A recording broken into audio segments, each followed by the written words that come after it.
So everyone's been talking about, AI and books, algorithms writing novels and stuff. Sounds pretty crazy, right?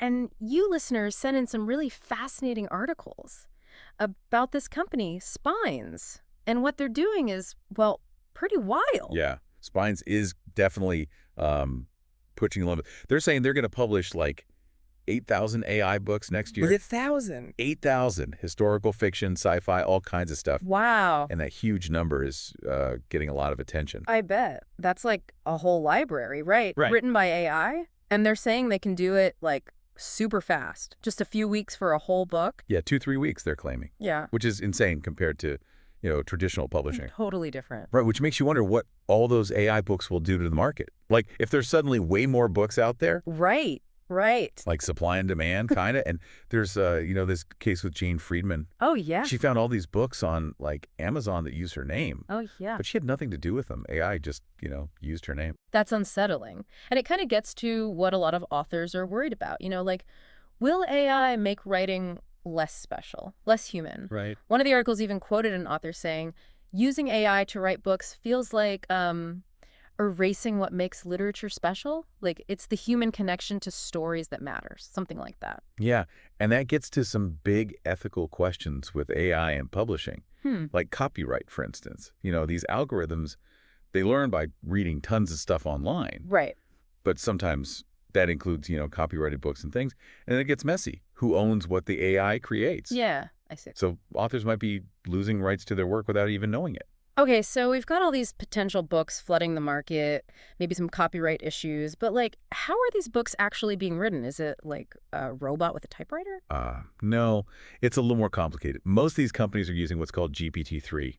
It's like a really advanced language model. It's been trained on like millions of pieces of writing, books, articles, websites, everything. So it's read like everything. Pretty much. So it, figures out how language works, and then it can write new stuff.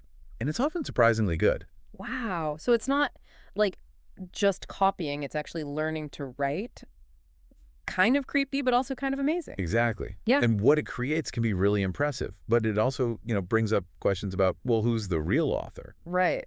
If a machine writes a book, is it really an author? Yeah, that's the debate. Is it the programmer, the company that owns the AI, or is it something totally different? And speaking of companies, you mentioned HarperCollins earlier. What are they doing with AI? Well, they've partnered with an AI company and 11 Labs. They do audiobooks. Okay. And they're basically using authors' books to teach the AI how to write. And some authors are getting paid like $2,500 for the rights to their book. Daniel Kibblesmith, for example. But here's the thing.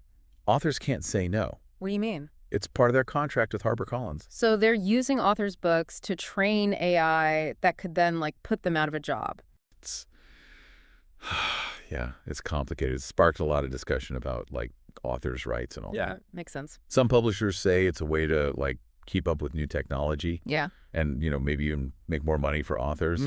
But some authors feel like their work is being used without like their real consent. So it's not just HarperCollins, right? We've got Spines going for this mass production with their AI books. They say they'll give authors a big share of the profits, which sounds good, but there's also fees to pay up front. Right.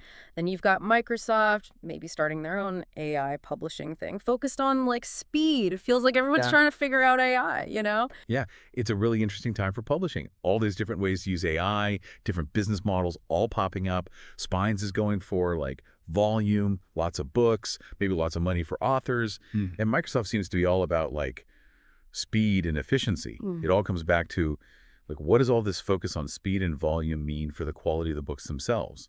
Like, can AI really write something with the nuance and, the feeling of a book written by a person? Yeah.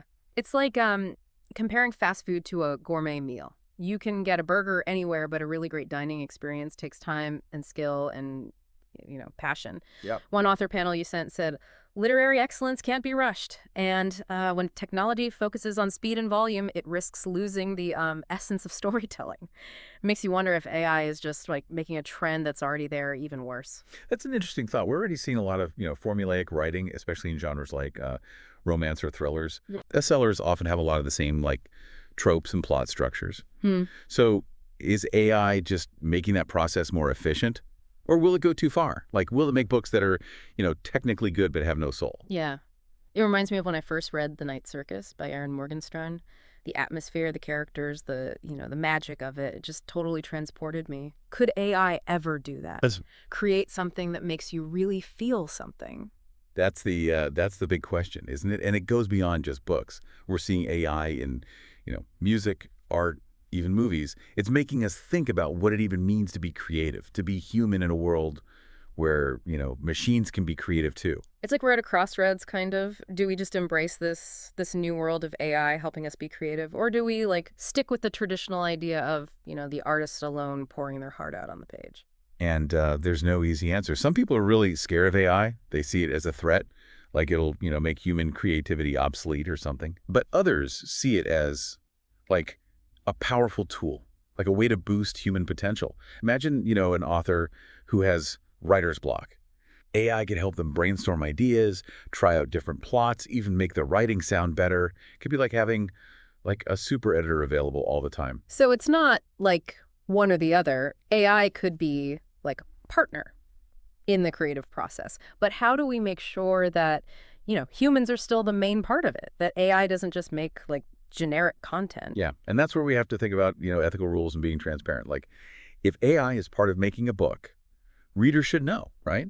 Should there be like a label for AI-generated content? Should authors have to tell people they used AI tools? These are all questions the publishing world is, dealing with now. And it's more than just being transparent, right? It's also about like making sure AI is used responsibly in a way that, respects copyright and all that. We talked before about AI taking data from online, which might include, copyrighted stuff. How do we stop AI from like stealing from authors? Yeah, that's a complicated legal and ethical issue. And it makes you wonder about what creativity even is. Like, if AI writes something based on, lots of other authors' work, who owns the copyright? Is it a derivative work or something totally new? That's a whole new world and the laws haven't, caught up yet. Sounds like we need to like find a balance between what AI can do and protecting human creativity and, and making sure everything's ethical. But how do we even start doing that in this new world? That's going to take everyone talking to each other, authors, publishers, tech companies. Yeah.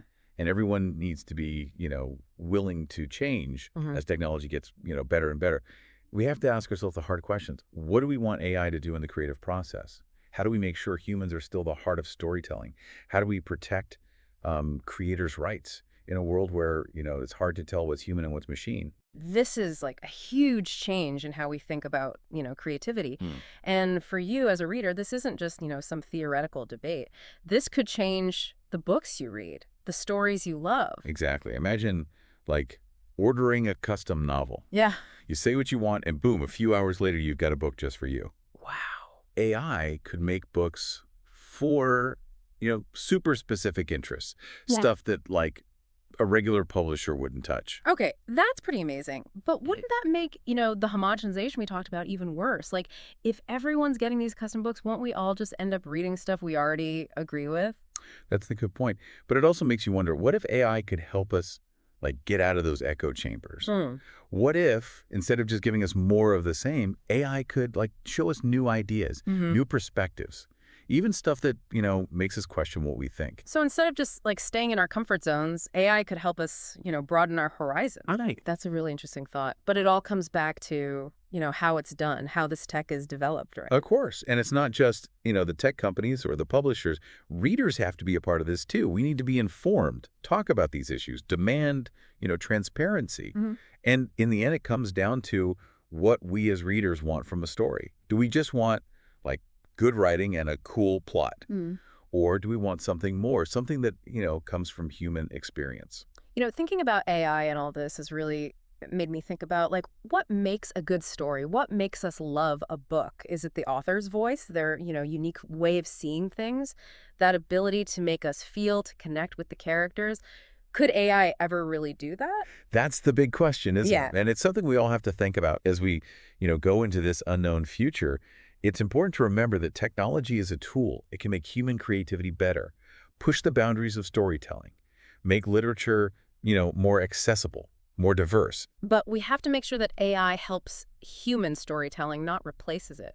That it helps creativity, not, takes its place. Exactly. So when you pick up your next book, Think about, who wrote it, the person behind the words. And think about how could technology help us tell even better, more meaningful stories in the future? How can we, as readers, as a society, use these new possibilities, but also protect, the heart of storytelling? That's something to think about for sure. Thanks for joining us for this deep dive.